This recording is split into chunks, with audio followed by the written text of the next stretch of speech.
తిరుపతి లడ్డూ కల్తీకి పాల్పడిన దోషులను కఠినంగా శిక్షించాలంటూ పశ్చిమ గోదావరి జిల్లా నరసాపురంలో కూటమి పార్టీ ఆధ్వర్యంలో భారీ ప్రదర్శన నిర్వహించారు. శివాలయం సెంటర్ నుంచి రాజగోపాల్ స్వామి ఆలయం వరకు సాగిన ఈ నిరసన ప్రదర్శనలో ప్రభుత్వ విప్ బొమ్మిడి నాయకర్ పాల్గొన్నారు. అనంతరం ఆలయ ప్రాంగణాన్ని శుభ్రం చేసి ప్రత్యేక పూజలు నిర్వహించారు. ఈ సందర్భంగా ప్రభుత్వ విప్ బొమ్మిడి నాయకర్ టీడీపీ ఇన్ఛార్జ్ రామరాజులు మాట్లాడుతూ గత ప్రభుత్వంలో కొందరు అక్రమార్కులు తిరుపతి లడ్డూ కల్తీకి పాల్పడి కోట్లాది మంది హిందువుల మనోభావాలను దెబ్బతీశారన్నారు. విచారణలో వాస్తవాలు వెలుగులోకి వచ్చి వాటిని కప్పిపుచ్చే ప్రయత్నం చేయటం సిగ్గుచేటన్నారు. ఈ కల్తీకి పాల్పడిన నిందితులను కఠినంగా శిక్షించాలంటూ డిమాండ్ చేశారు. కార్యక్రమంలో కూటమి నాయకులు పాల్గొన్నారు.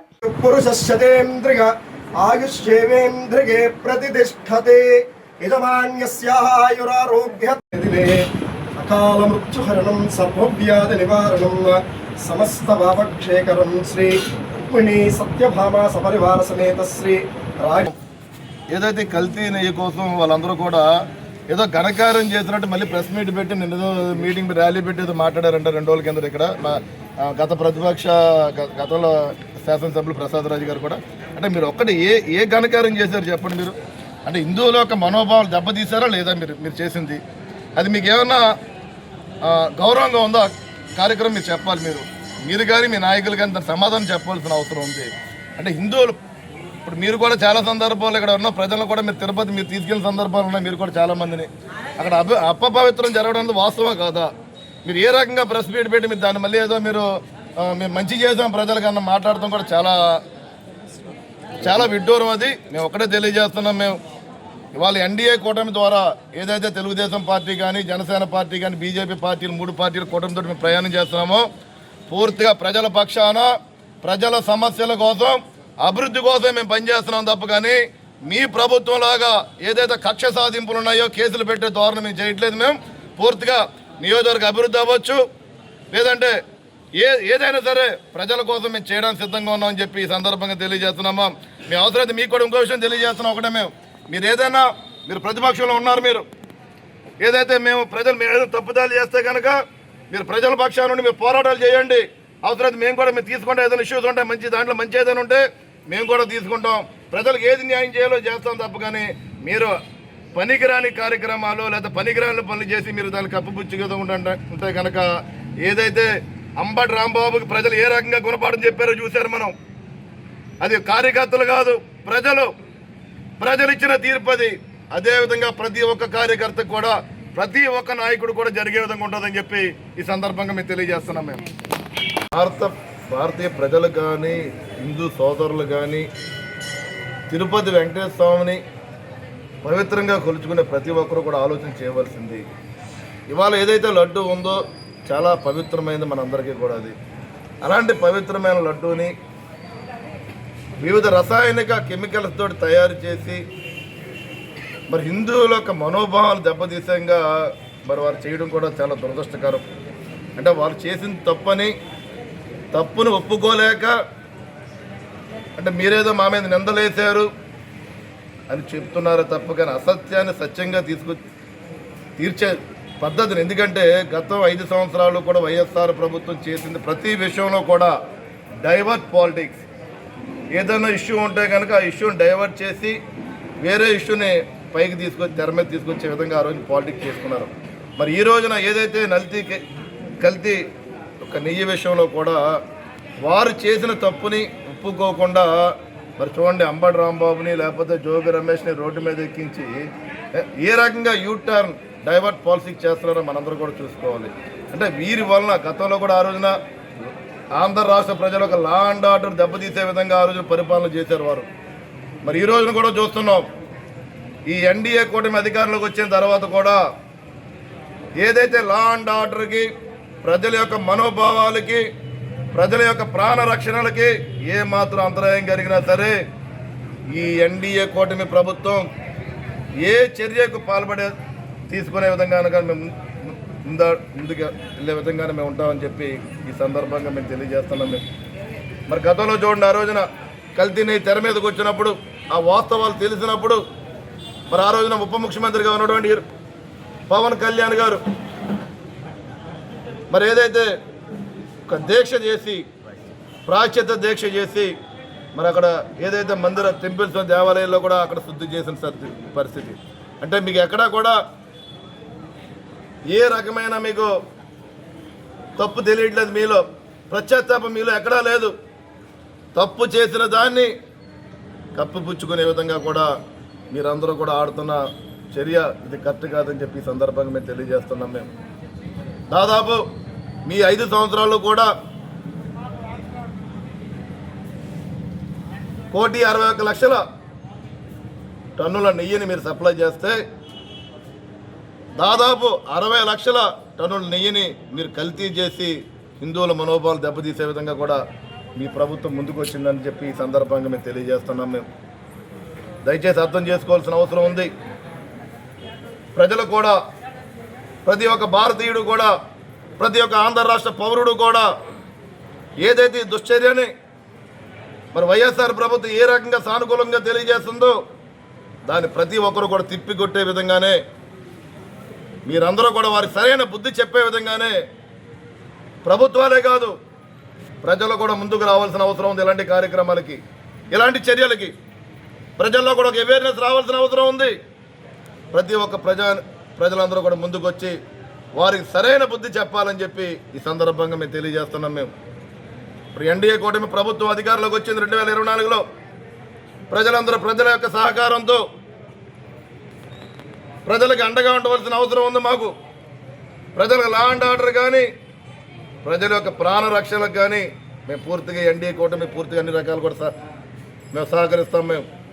మీరు లా అండ్ ఆర్డర్ని ప్రక్కదో పెట్టే విధంగా, లా అండ్ ఆర్డర్ని దెబ్బతీసే విధంగా కూడా మీరు ముందుకు వెళ్తున్నారు.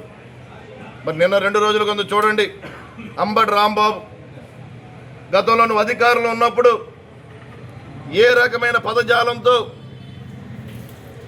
మరి ఆ రోజు ప్రతిపక్షంలో ఉన్నటువంటి మరి పెద్దల గౌరవనీయులు చంద్రబాబు నాయుడు గారు కానీ, ఆ రోజు ప్రతిపక్షంలో ఉన్నటువంటి ఉప ముఖ్యమంత్రి గౌరవనీయులు పవన్ కళ్యాణ్ గారి మీద కానీ మీరు ఏ రకమైన పదజాలంతో ఆ రోజున మీరు మీ ప్రభుత్వం ఏ రకంగా ముందుకెళ్ళిందో కూడా మీరందరూ కూడా అర్థం చేసుకోవాల్సిన అవసరం ఉంది. ఇవాళ మేము కానీ, మా నాయకులు కానీ, మా అధ్యక్షులు కానీ, మా గౌరవ ముఖ్యమంత్రి గారు కానీ ప్రతి సందర్భంలో కూడా ప్రతి ఒక్కరికి మనం అండగా ఉండాలి. ప్రజల నమ్మకాలు మనం నిలబెట్టుకోవాలి. ప్రజలకు సహకరించవలసిన అవసరం మనకు ఉంది. ఏదైతే గత ప్రభుత్వం చేసిందో వైఫల్యాలు, ఆ వైఫల్యాలు మనం చేయకూడదనే ఆలోచనతోటేనే మేము ఈ ప్రభుత్వం ముందుకెళ్తుంది. మరి అంబటి రాంబాబు చూడండి, మరి 74 సంవత్సరాలు వయసు ఉన్న చంద్రబాబు నాయుడు గారిని, 4 పర్యాయాలు ముఖ్యమంత్రిగా చేసిన చంద్రబాబు నాయుడు గారిని ఏ రకమైన పదజాలంతో ఆయన మాట్లాడుతున్నాడో, అంటే వాళ్ళందరికీ వైఎస్ఆర్ ప్రభుత్వం నాయకులందరికీ అంటే నాయకులు మాట్లాడటమే కాదు, వారి అధినాయకుడు ఏ రకమైన సహకారం అందిస్తున్నాడో మనందరూ కూడా చూడవలసిన అవసరం ఉంది. అంటే వారికి తిరిగి అధికారం వస్తుందంట, చర్యకు ప్రతి చర్య అంట. వారు మాట్లాడేది చాలా అహంకారంతో ఇంకా మాట్లాడుతున్నారు.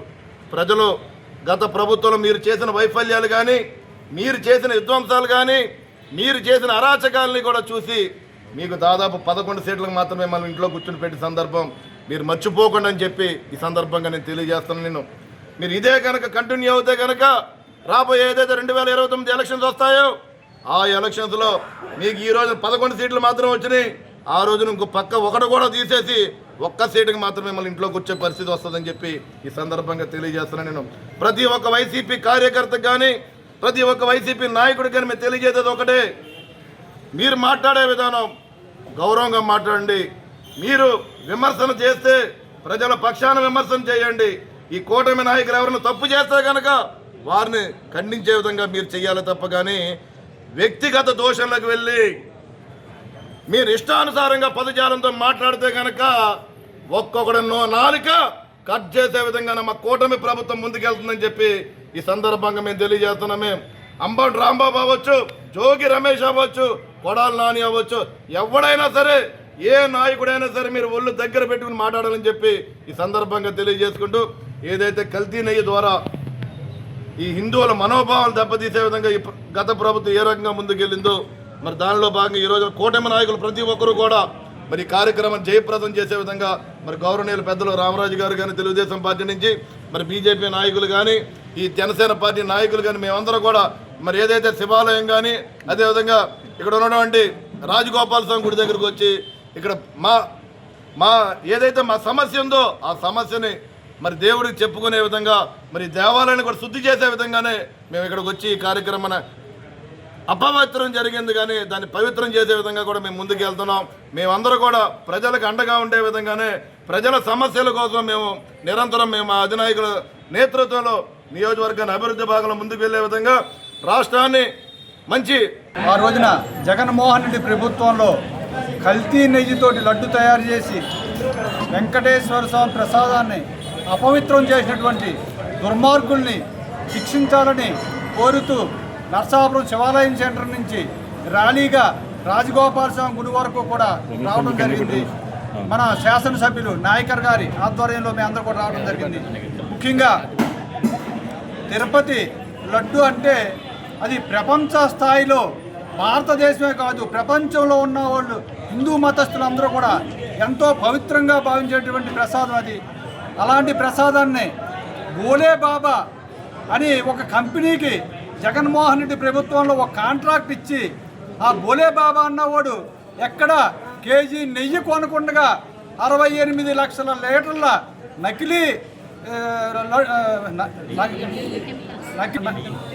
నకిలీ జరిగింది. అంటే కేజీ నెయ్యి కొనకుండా 68 లక్షల లీటర్లో నెయ్యి సప్లై చేయడం అంటే చాలా దుర్మార్గం. అంతేకాదు 250 కోట్ల రూపాయల అవినీతి జరిగిందని చెప్పని సుప్రీంకోర్టు వేసినటువంటి సిట్టు నిర్ధారణ చేయడం జరిగింది. ఇది చంద్రబాబు నాయుడు గారు, పవన్ కళ్యాణ్ గారు, మోడీ గారు వేసినటువంటి సిట్టు కాదు. ఇది సుప్రీంకోర్టు ధర్మాసనం, మన భారతదేశంలో అత్యున్నతమైన న్యాయస్థానం. వాళ్ళు ఒక సిట్టు ఏర్పాటు చేసి తిరుపతి వెంకటేశ్వర స్వామి అంటే ప్రపంచ స్థాయిలో చాలా ఉన్నతమైనటువంటి దేవస్థానం. ఈ దేవస్థానానికి ఏదైనా అపవిత్రం జరగకూడదో ఈ లడ్డు మీద నిజ నిర్ధారణ తేల్చాలని చెప్పిన చిట్టు వేస్తే ఆ చిట్టు వేళ నిజాలను వెలుగులోకి తీసుకొస్తూ ఉంది. ఆ నిజాలను ఇవాళ ప్రజలందరూ అర్థం చేసుకుంటూ ఉన్నారు. అంటే వీళ్ళు గతంలో వాళ్ళ ప్రభుత్వ అధికారులు ఎన్నో పాపాలు చేశారు, కానీ వెంకటేశ్వర స్వామికి కూడా ఇలాంటి అపవిత్రత తెస్తారని ఇంత పాపం చేస్తారని చెప్పని భారతదేశంలో ప్రజలు కూడా అనుకోలేదు. కానీ ఈ రోజున తిరుపతి వెంకటేశ్వర స్వామిని మోసం చేస్తే ఇవాళ భారతదేశంలో ప్రజలనే కాదు, ఆంధ్ర రాష్ట్రంలో ప్రజలు కాదు, వీళ్ళు ఎవరినైనా మోసం చేస్తారని చెప్పని ఇదే ఒక రుజువు.